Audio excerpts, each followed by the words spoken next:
Welcome to our tutorial. This is how to hydrocarbonate some compounds. In this part, we're going to show you what hydrocarbons are. Well, it's a compound of hydrogen and carbon, such as any of those that are the chief components in petroleum and natural gas. Well, hydrocarbons classify into parts: the saturated and unsaturated. The saturated are alkanes, unsaturated alkenes, and alkynes.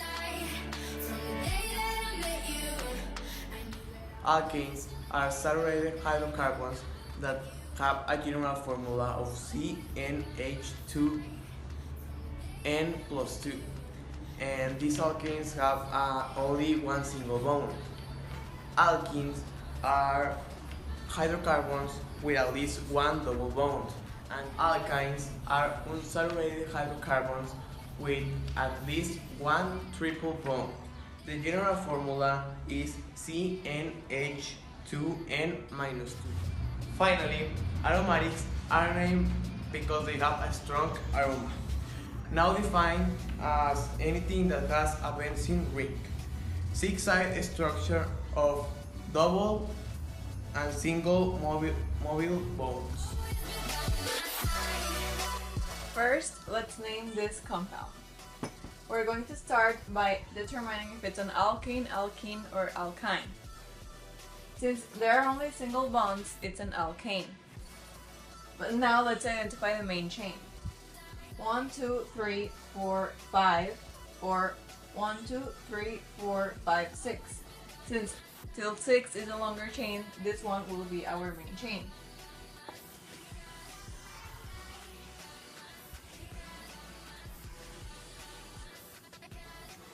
Okay, so it's an hexane. Now, let's identify the ethyl groups.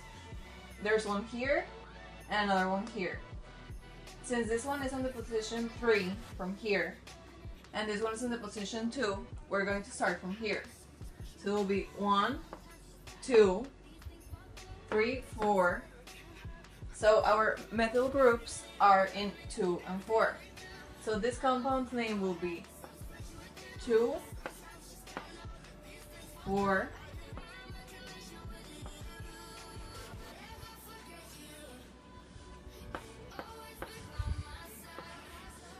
methyl hexane.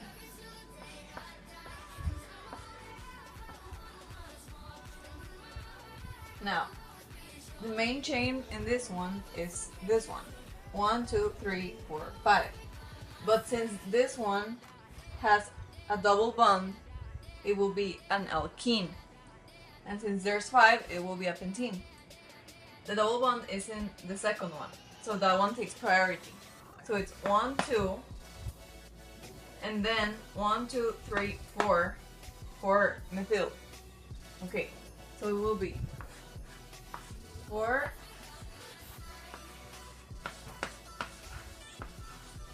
methyl and 2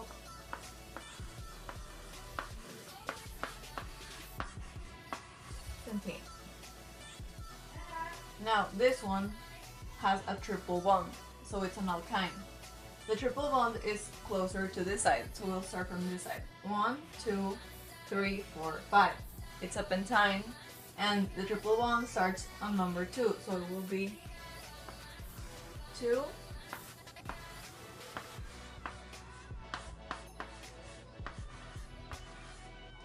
pentyne. Now, this one is an aromatic compound, and it's a benzene because it's a ring of 6 carbons. Now we're going to start counting with bromo.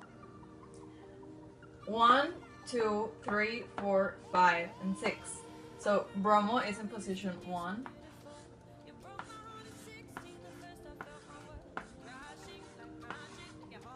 And the ethyl group is in position 2.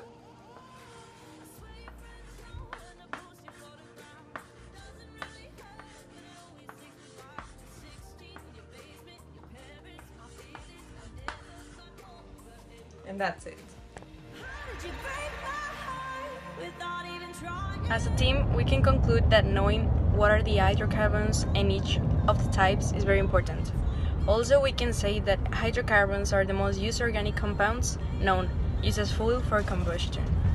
They can be differentiated by their physical properties and chemical reactivity. For example, alkanes are unreactive to bromine. Alkenes are really reactive to bromine, and aromatic compounds are unreactive to bromine because they are very stable. The use of hydrocarbons is so important nowadays because we use it as fuel and as a resource of many of our energy. As much as we use it, we're now wasting it, and it's one of the most important resources in our earth. So I think we should do better uses with it and approach new ways to get energy. We can conclude that hydrocarbons are very important in every field of our life. For example, they are used in petrochemistry and petrochemical compounds, and we have to take care of our environment because they damage a lot of our, environment. With this activity, I have learned all about hydrocarbons, how we can use it, how we can identify them, if it is alkane, alkene, alkyne, or aromatic. My personal reflection about hydrocarbons is that they are the building blocks of modern society. They define modern society because they are actually too important to burn, even though we mainly use them as fuels. Also, they provide a lot of things that humans take advantage for them, very good things, and also they make the society feel more comfortable, so to speak.